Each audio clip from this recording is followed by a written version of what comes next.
بسم اللہ الرحمن الرحیم۔ حضرت علی رضی اللہ تعالیٰ عنہ فرماتے ہیں، خاموشی حکمت کا لباس ہے۔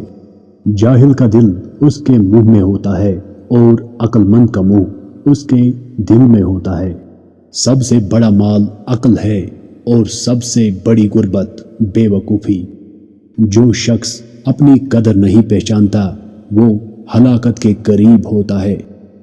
عقل مند ہے وہ جو اپنے عیب دیکھے اور نادان ہے وہ جو اپنی تعریف کرے۔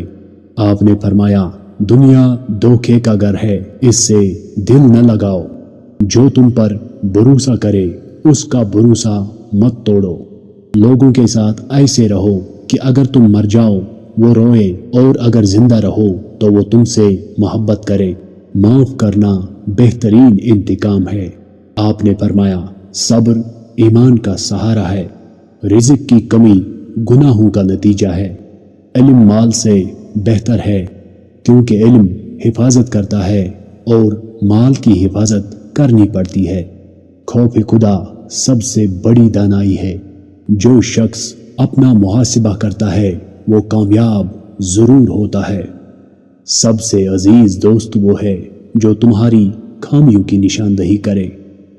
غرور انسان کو گراتا ہے اور عاجزی اس کو بلند کرتی ہے۔ جھوٹ ایمان کو خراب کر دیتا ہے۔ کامیاب وہی ہے جو دوسروں کے دکھ کو اپنا دکھ سمجھے۔ محبت کے بغیر ایمان مکمل نہیں ہوتا۔ جو دوسروں کے ساتھ اچھائی کرتا ہے اس کے ساتھ اللہ اچھائی کرتا ہے۔